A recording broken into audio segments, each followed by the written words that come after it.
Demonic forces are at the forefront of many people's fears. True evil manifest in a most insidious form.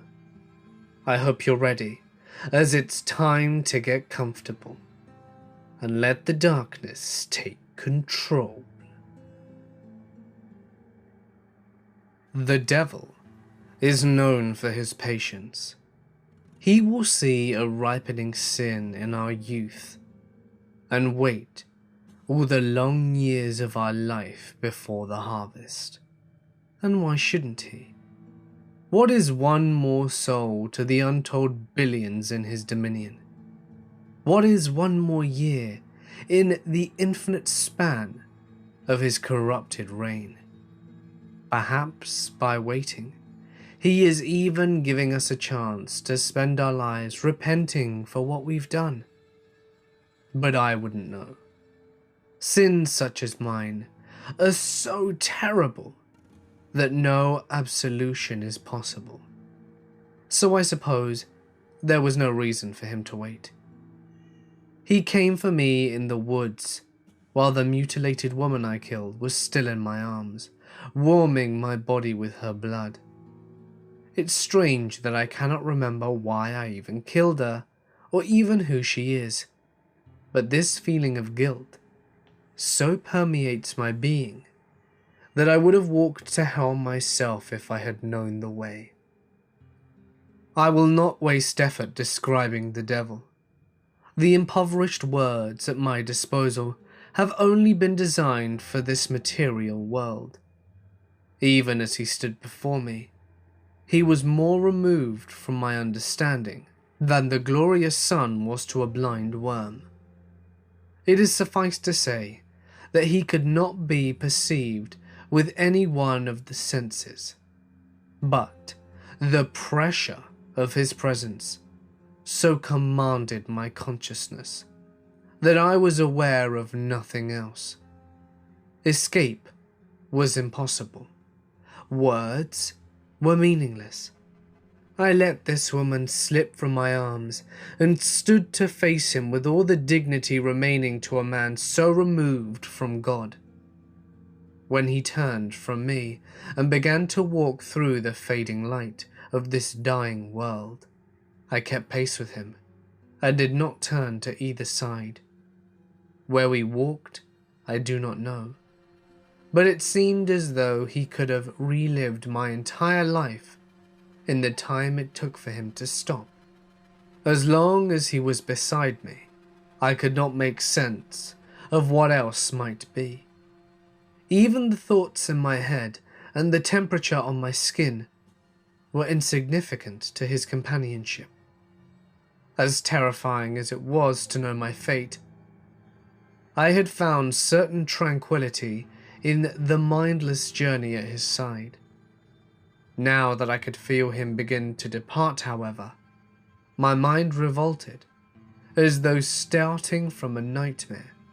I forced out the first thought I could muster to delay his departure. Who was she? You will suffer more if you do not know. And he was gone, and with him the curtain lifted within me, to reveal the horror of his empire I now found myself mirrored within. Perhaps it would be more accurate to call hell a person than a place, however, considering the unceasing sentient screams which pummeled me from the land itself.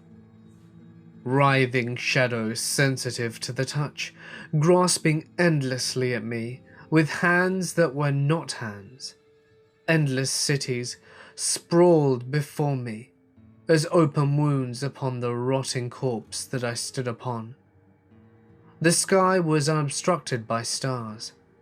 Instead, vaulting endlessly into a timeless abyss. And looking at it, I experienced the ghastly sensation of balancing on an eroding precipice, which poised to tumble me endlessly into its yawning void. Charnel winds slithered their way into my nose and mouth with tangible substance, forcing me to let oiled coils like writhing serpents penetrate my lungs with each breath. Beyond the cities in the distance rose the obscured ghost of monstrous beings and gods who roared in endless decay, which fate had forgotten them to. Through this blasphemous temple to the end of the universe I went, cowed constantly by half-conceived winged terrors which beat the air with a sound like the ceaseless wet bludgeoning of fists on flesh. There are two kinds of pain which I had come to expect from the world of the living: the physical and the emotional. Never had I experienced a physical pain so excruciating as the boils which began to swell across my body, nor the mental burdens as debilitating as the taunting echoes which sneered at me from the living tissue beneath my feet. Every good memory of my life was poisoned against me, and each shame and guilt was mangled 1,000 times over by the leering spectators which narrated my ordeals with intimate knowledge and exaggerated effect. Worse than either was the spiritual pain I endured, however, the gnawing hopelessness and depression which robbed even my sense of self. I was not a person in hell. I was hell. I did not feel pain. I was pain, inseparable and indistinguishable. It was then, in the lowest reduction of my humanity, as I crawled across the putrid ground in a trail of my own ruptured boils, that she took pity on me. Gentle hands shed my skin from me, not as a torment, but as a release. My disfigured limbs were cut away by her flashing knife, each slice bringing a pain so pure and clean that I welcomed it without question. Layer by layer, she flayed me, until at last there was nothing left to cut but my soul. Again, it is difficult to describe her without the resilience of my moral senses, now stripped from me. But if you understood me when I told you that I was pain, you will understand again when I tell you that she was beauty. My husband was wrong about you, she told me. You didn't kill anyone, and you don't deserve to be here. I'm going to help you escape. I couldn't comprehend how anything could exist outside of this. What universe would accept me, as torn and broken as I was? What universe could accept, knowing it had the capacity to so punish an innocent soul? I don't deserve it. What left of me, I replied. I know I killed her. It's something you can never cut from me. She killed herself by loving you, and for that, you are not to blame. Do you see these hands? When she cupped my hands in her own, I knew she was creating them as she spoke. Clean, strong hands, untouched by the blemishes of hell. These hands could never be used for hurt.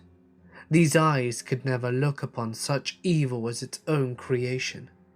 I didn't even have a face before she spoke, but my entire body was growing with each word. It was as though the seed of my soul was sprouting new life. Shards of bone lanced out and flourished with muscles like thickening bark, organs dropped and swelling like ripening fruit, and the network of veins and arteries blossomed towards her as though seeking nourishment from the sun. Through the macabre landscape we sped, dancing across the festering world as softly as light through a drop of water. I could see her more clearly, and further we traversed, although she never stayed still long enough for me to get a proper look. Bare feet skipped across the rotter land and twirled her through the looming spectres which besought us on all sides. It is a wonder that the oppression of this unending night had failed to extinguish her spark, uninvigorated by the purity of her wake. I was whole again. You are his wife, then? It was difficult to speak to her as we raced, but I managed to slip in a few words every time I was able to draw near. We are bound to each other, yes, she replied.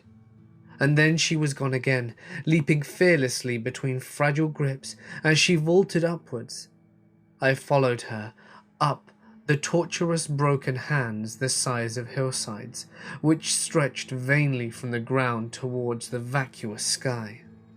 Of all the madness in this cursed place, that must be king. My husband is not mad, and neither am I for being with him, she replied. She was pulling herself up, through the fingers now, stopping to wait for me atop one of their monstrous joints. And if I were to love you instead, I asked, would that be mad as well? She smiled at me and stretched her slender hand to help me clamber up beside her. We sat together, staring upwards from the bottom of an endless sky, the slightest brush of her leg against my own intoxicating me with rapture. All love is paradoxically mad, she replied. It is an assault on reason, but in doing so it creates its own reason. But it won't do any good, because this is where you have to leave. And will you leave with me? She shook her head. You can't prefer to stay here. She nodded, saying, but you are free now, and that is what matters. All you must do is jump from this point, and with the body I have given you, you will be able to fall all the way back until you've left hell altogether. I've already left hell, I said, since the moment you found me. And if I were to leave you here, then I know wherever I found myself would be hell again without you there. You are being silly, wasting time. If my husband finds you with me, he won't, because you're coming with me. I cut her off, preferring not to dwell on the thought of being found. I can't. I made a promise. Then I can't either, and that's my promise to you. To prove my point, I even slipped down the finger we sat upon and began crawling backwards towards the massive palm. Stop it! If he'll find you, he'll what? I shouted back. What can he possibly do that he hasn't done already? I saw in her something I could not live without, and she must have seen something in me that she could not let die. I hadn't even made it back to the giant palm before her hands clasped me and heaved me back onto the twisted finger. We stood there for a while longer, together, hand in hand, staring up at the terrifying fall. Then the wet bludgeoning drums of the winged creatures began, and I could feel the tension wash through her body. I watched her, although she could not meet my gaze, and just the drumming began to close in around us, I felt her coil to leap. We jumped together, flying and falling simultaneously, in a dizzying tumble. The massive hand snatched at us as we began to depart, but it was too slow to prevent our liberation. The entire world screamed with more agony than could be contained. But though the lands reverberated with its echoes, even this deafening cacophony was quickly falling behind. The gut-clenching freefall distracted my attention, but I never let go of her hand as we whirled through the timeless void. It wasn't until the initial exhilaration began to fade when I could tell that something was wrong. I didn't have to look at her to feel her hand withering in my grasp. Her skin wrinkled and dried as though years of heat began into it. Her skin wrinkled and dried as though years of heat beat into it with every second we passed together. Soon it began to crack and bleed, washing me with her warm blood. While I still felt healthy and strong, I was forced to watch with helpless terror as her body was devastated by the passage through the void. Her smooth hair began to mold and free fall in greasy clumps. Her face was torn, as though blasted by relentless sand, and though her fingers clutched on to me, ever more desperately, I could feel the strength fleeing from them. No torment in hell could match the guilt, knowing she was enduring this for me. As the spinning abyss began to slow, I was able to swim through the air and clutch her onto me, cradling her in my arms as her body continued to deteriorate. Blood was now flowing freely from 1,000 sourceless wounds.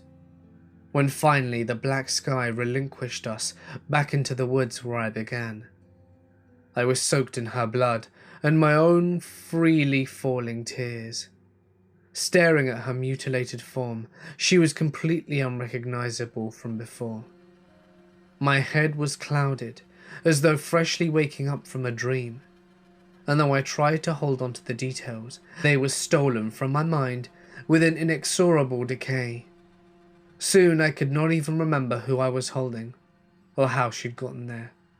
All I knew is that it was my fault, and the weight of the guilt which her death bade me carry. When the devil came for me again, I knew I would follow him willingly, no matter what horror lay in store for me. I knew I deserved it for what I had done. I just wanted to get home that night. An impromptu board meeting ran late, and I had to stay until almost 9 p.m. just to take notes. When I finally did get out of there, waiting for the elevator was absolute torture. My heels were killing me, my bra was a dagger in my back, and all I had to show for my hard work was a legal pad full of insane political drivel and off-colored jokes. 5-10 minutes before the door opened, inside, a pair of giggling teenagers were shoving each other back and forth.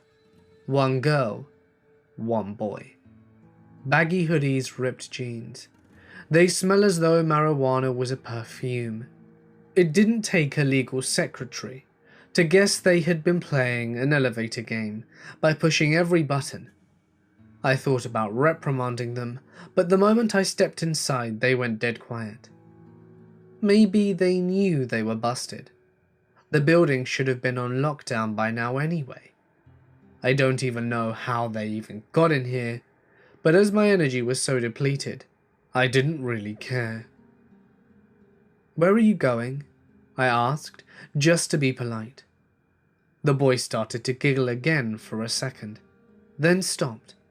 So abruptly, I almost thought I was imagining it. It looked like the girl was holding her breath. She hid her face beneath her hair and went to push floor 1. Not my kids, not my problem. What was my problem is the elevator was going up instead of down. I moved towards the row of buttons, and the girl fell flat on the floor and scrambled out the way like I was made of lava. I mashed the highlighted number 1, but we were going up quicker than ever, faster than it had ever gone before. There was nothing to hold on to, but I had to press myself to the back of the wall from falling over. It was shaking now too, buckling back and forth as it screeched up the cable. The lights flickered, and a cold wind started to whistle through the cracks in the doors. It wasn't like a storm or anything though. It was more like all of the heat in the elevator was flooding out into the shaft. Another lurch, the hardest one yet. I fell straight on my ass. The kids playing the elevator game were holding on to each other and managed to remain standing. But even after we'd stopped, they kept clinging on, as though holding on for dear life. The number 1 button went dark, and number 10 turned on. Slowly, ponderously, as though it was struggling against a near insurmountable pressure, the door slid open.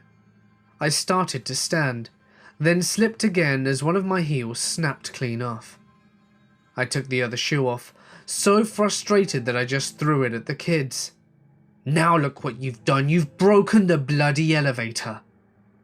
The boy glanced in my direction, but immediately turned away again. They were straining to look outside, but terrified to get close to me. Good. They should be scared. Vandalizing a legal office was a stupid thing to do, as stupid as picking a fight in a police station. "I want your names, your IDs, both of you," I snapped. "You will be held responsible for any damages incurred, as far as the trespassing is concerned." But they still wouldn't look at me. The boy grabbed the girl by the hand and darted out the hallway. I couldn't just let them run havoc.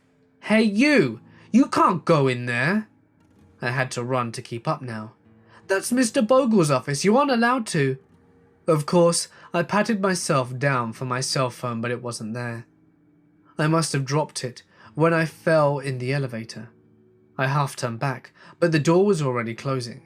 I took a step in the direction, but then I heard something crash from the office. I spun again, sprinting down the hallway in my bare feet. The boy was sitting on Mr. Bogle's desk, while the girl stared out the window. "Look at the sky," she said, "and how tall the buildings are." "Dude, this is crazy," he replied. Either they were stoned out of their minds, or it wasn't just marijuana. They were running their hands over everything, so I wouldn't have been surprised if they were rolling too. The boy was even poking the potted plant like it was some alien creature he had never seen before. "That's enough!" I roared. Finally, they both looked at me, and at each other, and then back at me. Did they regret playing this stupid elevator game yet? "Let's get out of here." The boy rammed straight through me with his shoulder, sending me spinning back to the ground. The girl was trying to jump over me now, but I managed to grab her by the ankle and drag her down. She thrashed melodramatically on the ground for a few seconds, but before I could get to my feet, she planted a kick in my face and broke free. The door was already closing by the time I got to my feet, and they were both inside, staring at me with wide, trembling eyes, as though they were somehow the victim in all of this. I felt absolutely feral as I lunged at them. I managed to get my fingers in the cracks before the elevator closed, and the sensor reflected the door was open wide. Half a dozen buttons had already been pushed, glowing like one big middle finger. The final stage of the elevator game had been played. They were cowering in the corner as I loomed over them, an inferno of retribution burning in my eyes. Fine, let the elevator take the long trip down. That was just longer for them to be trapped in there with me. Now they couldn't run. The struggle was absolutely pitiful.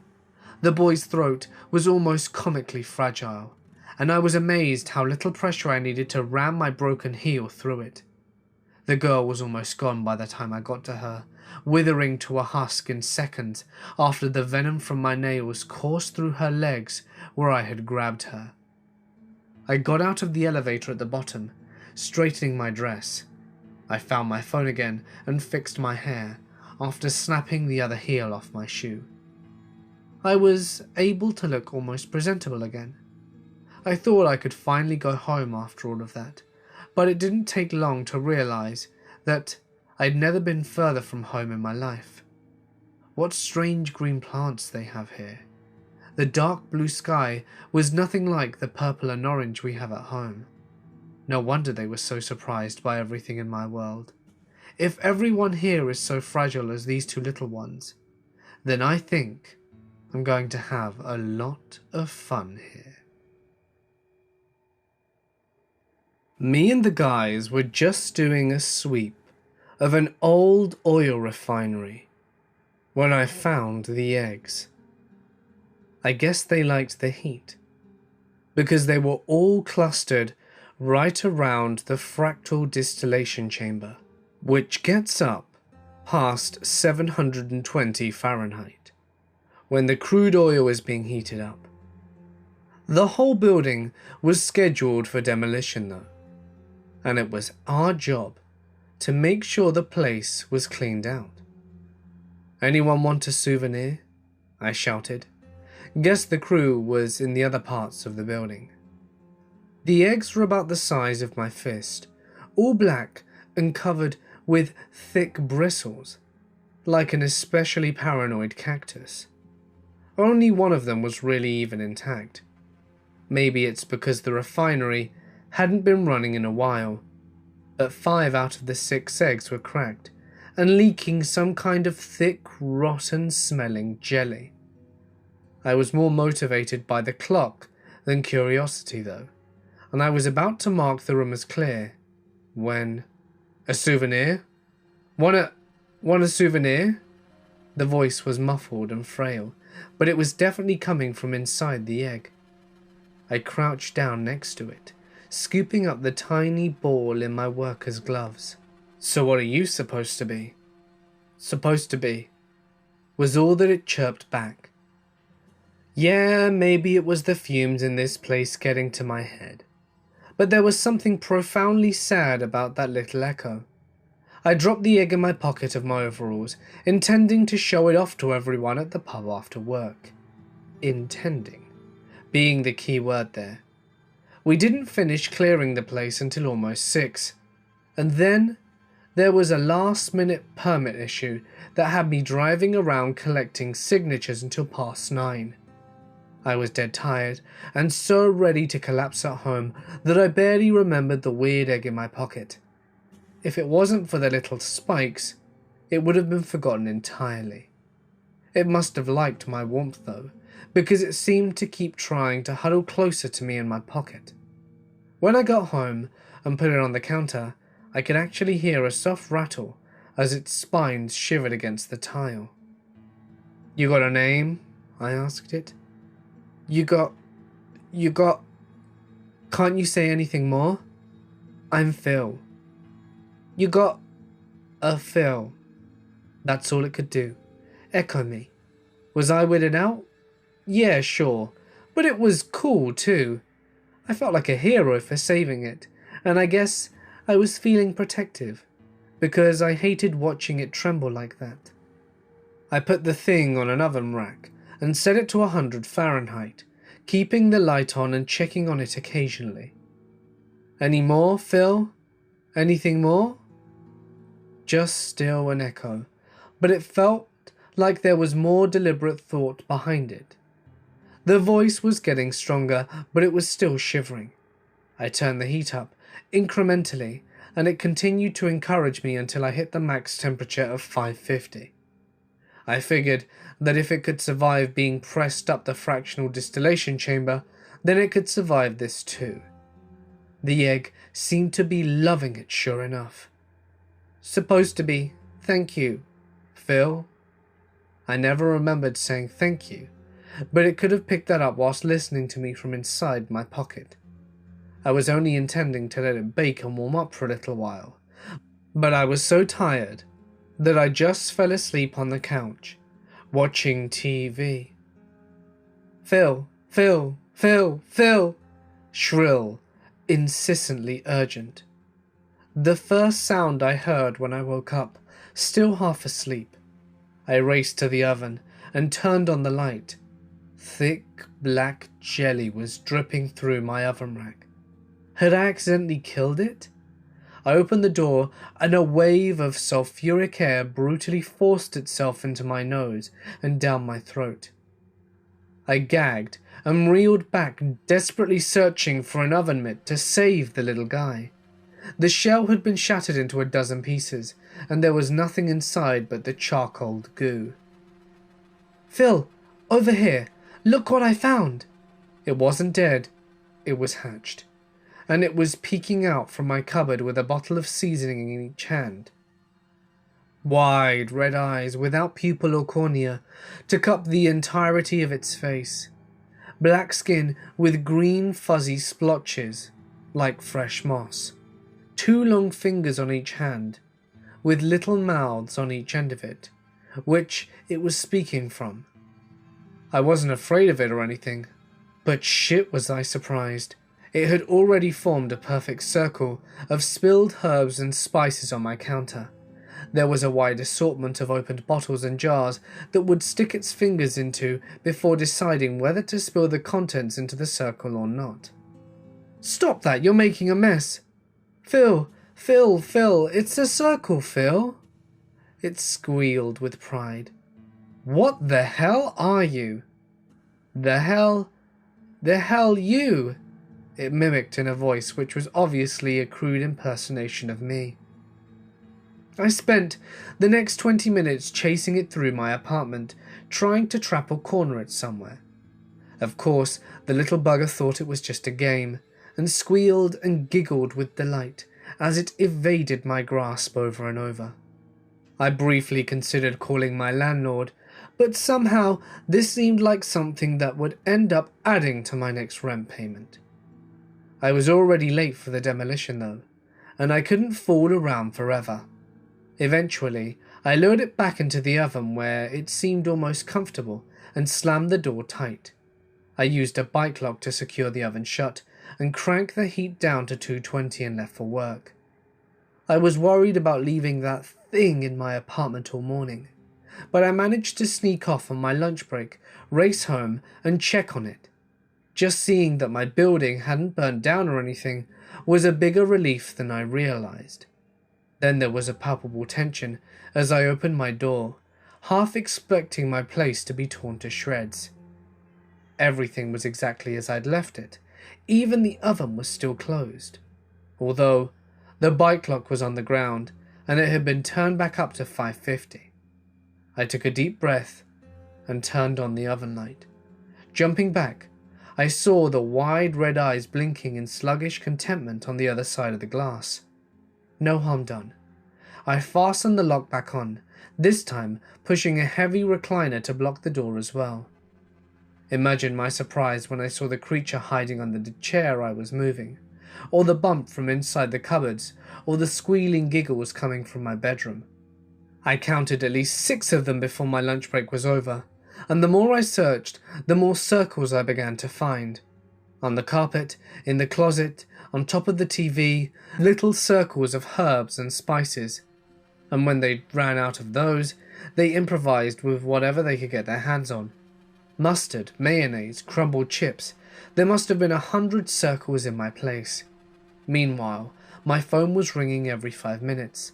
The demolition crew yelling at me, wondering where I was.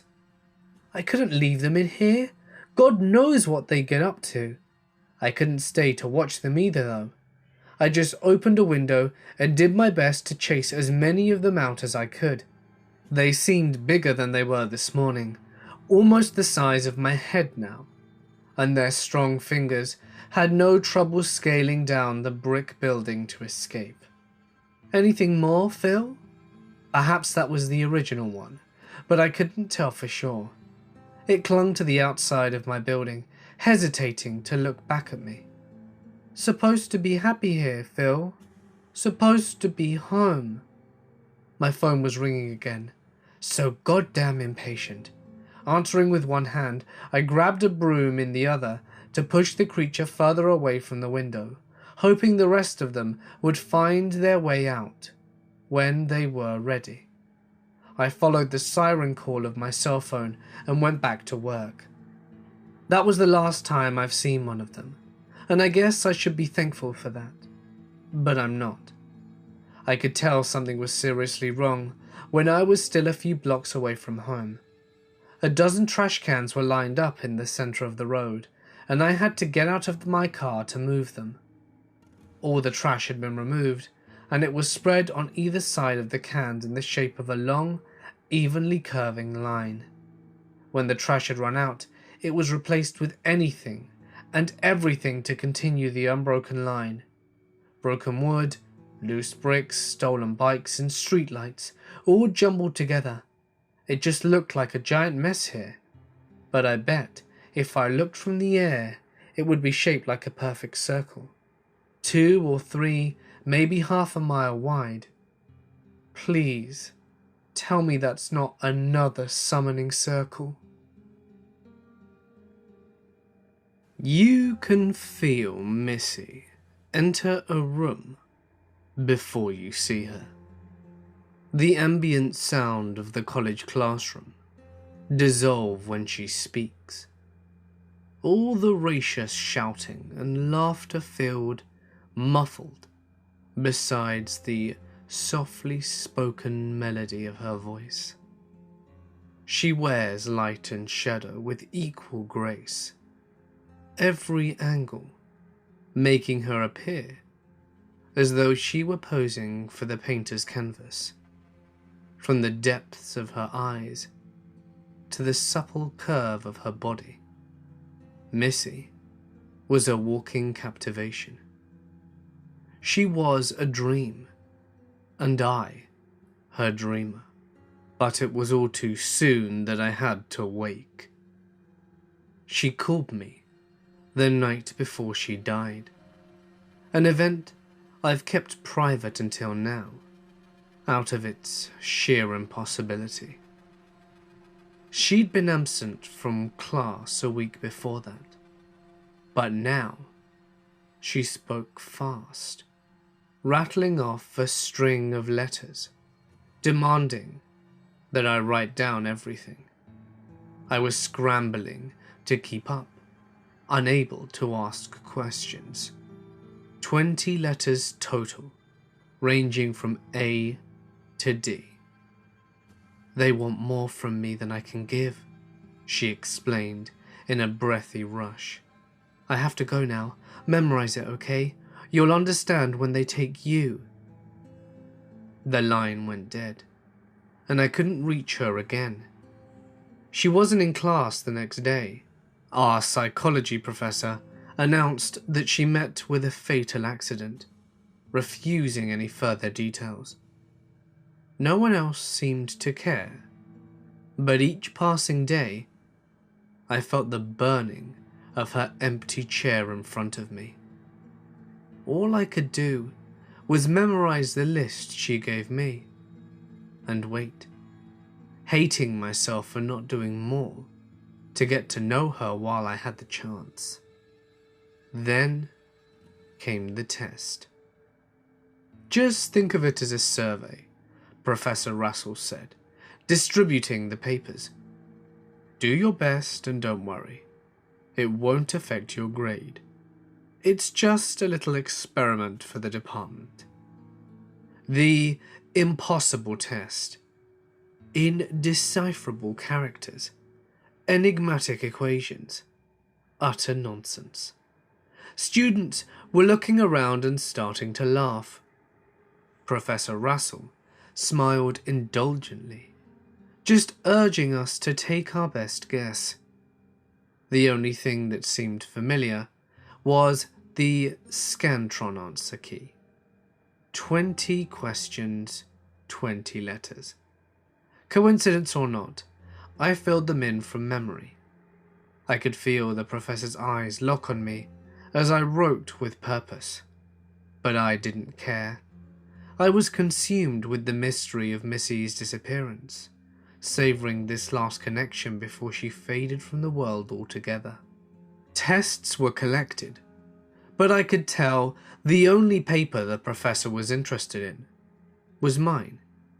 His keen eyes kept flashing between my test and my face. Then he excused himself to go to the bathroom, fishing out his phone as he left. I took the opportunity to follow. I've got another one from my class.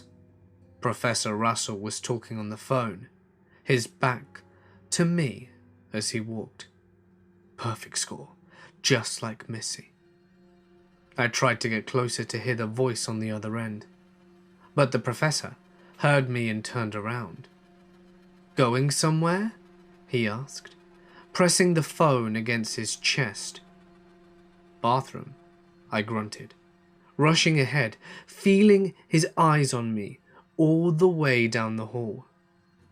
He was leaning against the wall, arms crossed, patiently waiting for when I got out.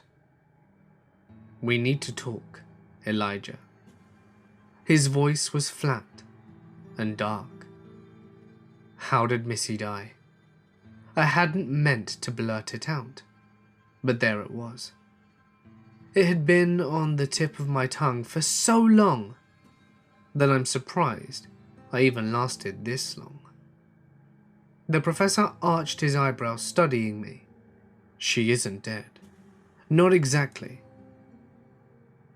I can take her to you if you want, but you might not like what you see."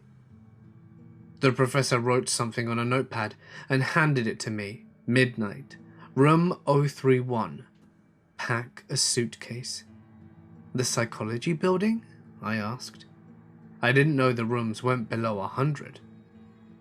He pressed a key into my hand before turning back towards the classroom. "This will let you into the basement." "Oh, and Elijah."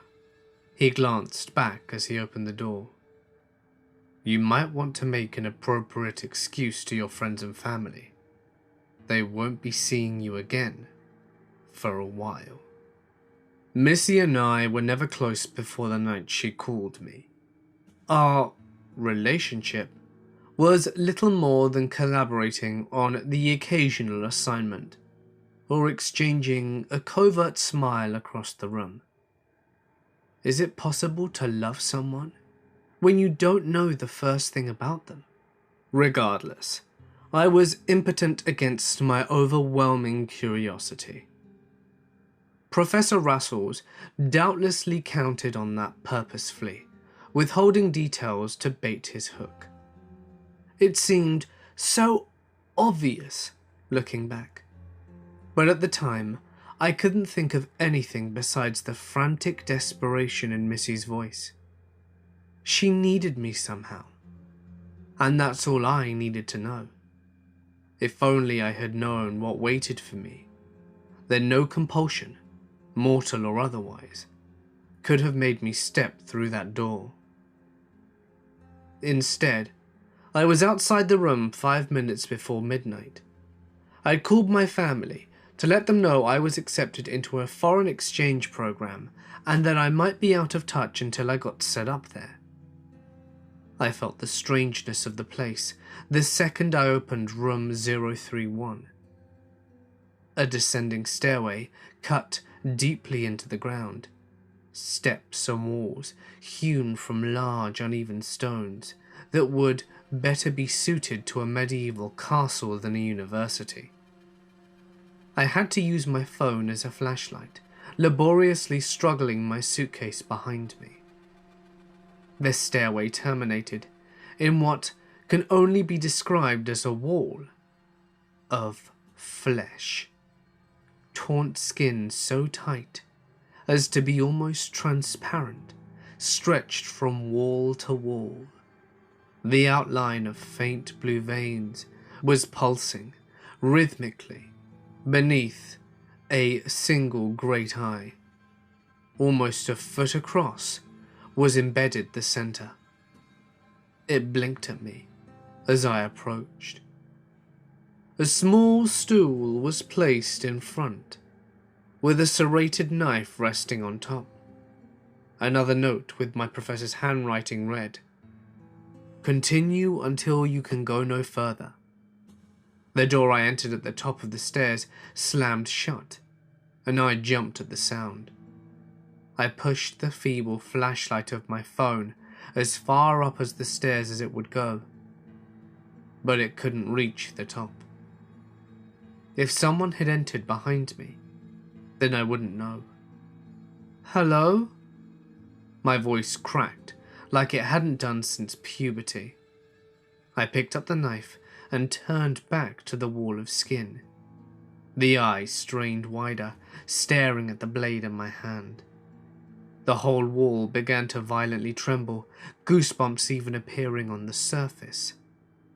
I slowly set the knife back down, watching the wall visibly relax as I did so. Footsteps on the stairs. "Hello?" I tried again, stronger this time. "Quiet," hissed a male voice from the darkness. "We'll go further if they don't see us coming." Black eyes greedily caught my pale light. The boy who entered my illumination was about my age, probably no more than a college sophomore. Bumping along behind him came his own suitcase, considerably larger than my own. "Did you pass too? What's going on?" I asked. "You should know if you read the test. We've been accepted to the MC Academy." "MC?" I stared in open confusion. "Mortal Coil." A flash of sneer as he pushed past me. He grabbed the knife from the table, and I flinched. "How do you not know this? We're going to demon school." "You mean a school that teaches demons? Or a school that teaches—" "What are you, stupid? You couldn't have even read the paper if you didn't have demon blood in you." I opened my mouth to ask more, deciding instead to hold my tongue just in time. Somehow, it didn't seem wise to tell the condescending guy with a knife that I cheated my way through and didn't really belong here. "You want to do it or should I?"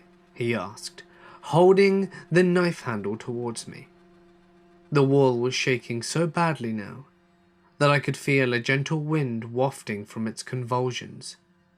The other student must have noticed that I was frozen with confusion, because he pulled the knife back a moment later.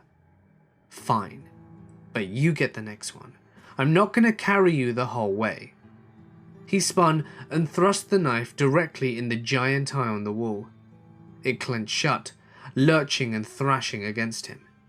He grunted and leaned the blade, pushing it even deeper, as blood flowed freely to drench him up to the arm. The flesh was rumbling like a man trying to scream through a mouth that was sewn shut. 5, maybe 10 seconds before the trembling stopped, the boy withdrew the knife to make a few savage slashes until the flesh relinquished its hold on the walls and fell into a heaping mass on the floor. "Guess this is mine now," he said, wiping off the dagger and storing it in his suitcase. He lifted his case a foot off the ground and stepped through the leaking monstrosity on the ground. "You coming or not?" he added. I nodded, but it was nothing more but a reflex. I tried not to look down as I gingerly stepped over the mess on the floor, almost vomiting as I felt it squelch beneath my feet. What have I gotten myself into? He introduced himself as Michael Suland as we continued. Not the company I would have chosen, but he at least seemed to know what he was doing. I was careful not to ask anything that would betray my ignorance after that, but I was able to pick up a few clues from his idle conversation. Michael didn't know he had demon blood until recently, but he'd suspected there was something different about him since birth. He accidentally watched the original Saw movie when he was 8, and his parents only caught him when they heard how loudly he was laughing.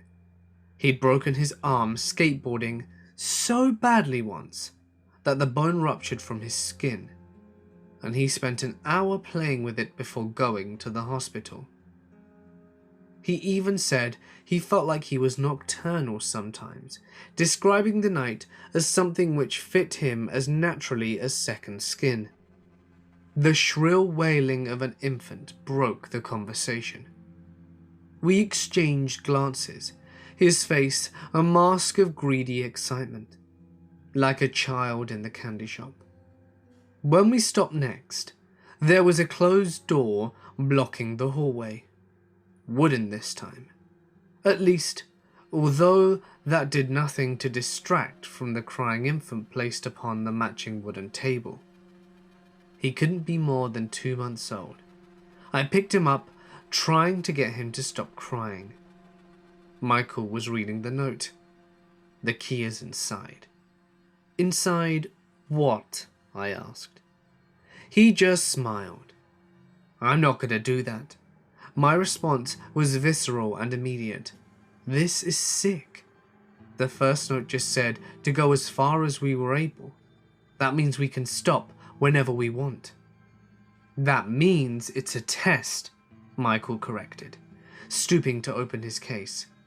He glanced at the dark hallway behind me. I could leave. I could close the door and pretend none of this ever happened.